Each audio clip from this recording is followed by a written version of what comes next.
Tiniyak po ni Pangulong Marcos Jr. mananagot at iiral ang batas sa kanyang administration kung sino ang nasa likod ng pogo at kung sino ang nagpatakas at may kinalaman sa pagkawala ni Alice Goo na nahuli na dyan po sa may Indonesia. Pakinggan po ninyo itong ilan sa pahayag ng ating Pangulo. Personnel who made this apprehension possible. The public may not know the intricate details of this mission that you have successfully accomplished, but on their behalf, accept my thanks. The Philippines also thanks the Indonesian government for their assistance on this matter. The close cooperation between our two governments has made this arrest possible. Let this serve as a warning to those who attempt to evade justice. Such is an exercise in futility. The arm of the law is long, and it will reach you. This government continues in its duty to apply the rule of law. Ms. Go shall be entitled to all legal protections due her under the laws of the land and pursuant to our commitment to the rule of law. But we will not allow this to prolong the resolution of the case, whose outcome will be a victory for the Filipino people. Thank you and good day. Ayan o. So, yan po yung boses ng ating Pangulo. Bagong Pilipinas. Yan ang importante. Ano ha? Sa lahat. Lahat ng may kinalaman. Lahat ng kasapakat. Lahat ng umaabuso sa ating batas. Siguro, i-apply na natin. Hindi lang ho sa operasyon ng Pogo.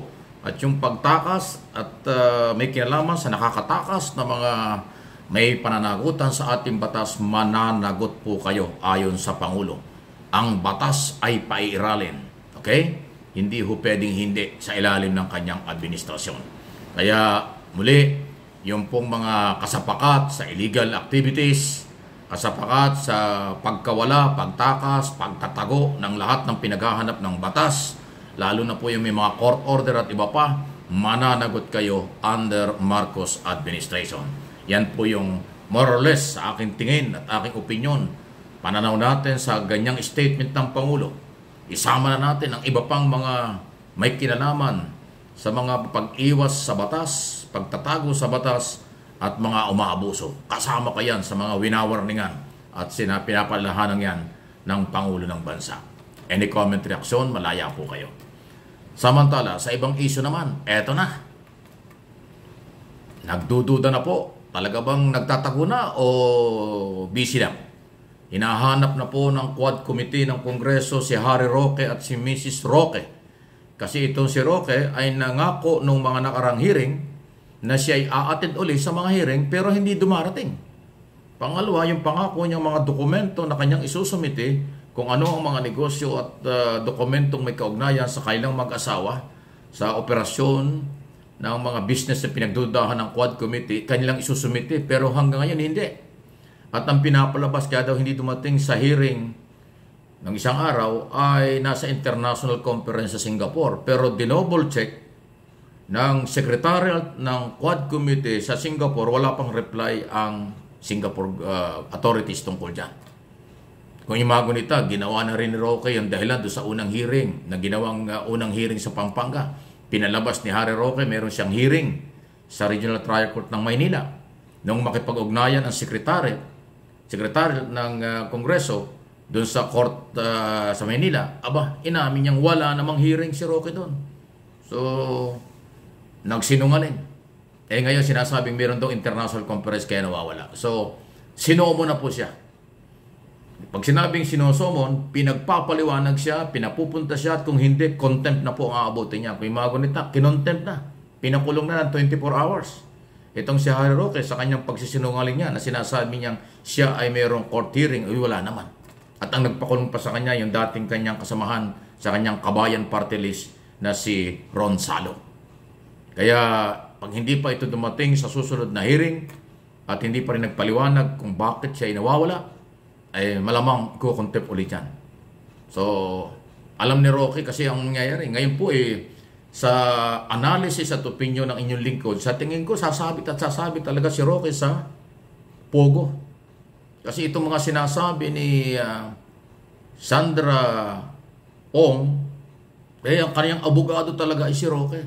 At si Roque, kasama niya na magpunta sa PAGCOR na mag-apply, nagpa-follow up na i-apply ang kailang permit sa operasyon ng Pogo. So, hindi lang siya legal counsel, mukhang kasapakat. At yun ang gustong ma-establish ng Quad Committee. Hanggang saan ba ang relasyon ni Harry Roque, ang abogado ni dating Pangulong Duterte sa operasyon ng Pogo dyan sa Porac, Pampanga? Okay? So ngayon po lumalabas itong si Crasanda Ong, itong si Rosalyn Baterna ay mukhang dami lang, ginamit lang ng sindikato ng mga Chinese national, dating pulis ng China na may mga criminal record na si Wong pumasok dito at ito ginamit itong mga bata. Mga bata pa itong si Baterna at saka itong si Crasanda, 24 years old lang yan eh. So mga batang babae ito, kabataan pa ito na nagamit yan sa operasyon na yan. So, kaya ho, mananagot at mananagot ang mga taong ito. At saka yung joint account na controversial na inamin ni A.R. de la Serna. Siyempre, itatanong ulit yan kay Harry Roque, totoo bang meron kayong joint account? Pero sabi kasi si de la Serna, meron. May mga milyon-milyong withdrawal. Transaction sa kanilang joint account. O bakit sila meron joint account na ganyan? Saan galing ang pera? Ayan o itatanong. Sigurado itatanong yan. Hindi pwedeng hindi itatanong kay Roque. Kasi yung pag-amin ni de la Serna, obligasyong itanong kay Roque yan sa kanyang paghaharap ulit sa hearing para malaman kung totoo. Pag inamin niya, matibay yung relasyon nila. Kung hindi naman, sino sa kanilang nagsisinungaling? Kung may dokumento, bank record, na meron joint account, delikado, si Roque dyan. Dahil yung A.R. de la Serna, ayaw din makakulong. Ayaw makontent, kaya nagsasalita na. So parang ang daming-dami. Ang daming ginamit na pangalan at personalidad dito sa operasyon ng Pogo dahil illegal, sindikato, nagbunga ng krimen, karahasan dito sa ating bansa dahil sa record, napakaraming namatay, napakaraming tinorture, anti-money laundering, paglabag sa anti-money laundering law, at saka ho yung tinuturing na illegal na pagkamkam, pagbili ng libu-libong ektarya ng lupa dyan sa Central Luzon ng mga dayuhang Chinese national na nagpakilalang Pilipino kaya fake Pilipino. Kaya ang daming mananagot dito. Yan ang sinasabi, related sa sinasabi ng Pangulo. Ang lahat ay mananagot sa batas, kahit sino pa. Ang mga nasa likod ng Pogo Operation, pagtakas, saka itong mga daming ito at kung sino-sino pa. Pati mga abogado mananagot yan. Di ba? Lalo na yung kay Alice Goo, di ba? Dahil si Alice Goo nahuli na nga, yun nga yung pinasasalamatan ng Pangulo sa mga otoridad at higit sa lahat, yung abogado na nagnotary ng kanyang dokumento, pwede rin kasuhan yon, pwede rin madisbar yon. Kasi bakit siya nagnotaryo doon sa hindi niya nakita yung may-ari? Si Alice Goo yung sinasabing nagpanotaryo, wala naman dito, tumakas na pala, nahuli na nga. Kaya yung abogadong nagnotary na taga sa San Jose del Monte, Bulacan, humarap na din sa hearing sa Senado, may pananagutin din yan at pwede pang madisbar yan. Kasi bawal na bawal sa isang abogado yun. Magnotary ka, hindi mo pinanumpa yung, lalo na kung malaking transaksyon, yung tunay na may-ari. Parang sabi ko nga, biro ito yan, drive-thru na notary, iniabot lang dokumento na inanotary na, tapos hindi mo alam kung sino may-ari. Mabigat yan. Abangan ninyo, marami ho mangyayari. Any comment, reaction sa mga nangyaring ito, please like ng aking mga video. Hindi lang dito sa Mike Abe Opinions, pati ho doon sa isang channel natin. Magtulungan po tayo. Tulungan po ninyo ako. Palakasin natin ang ating karapatan, kaalaman at mga balita sa magitan po ng aking mga channel. Tulungan po ninyo ako para iparating natin sa lahat ng mga Pilipino sa buong mundo ang tunay na kaganapan at tapang ng ating batas dapat umiiral.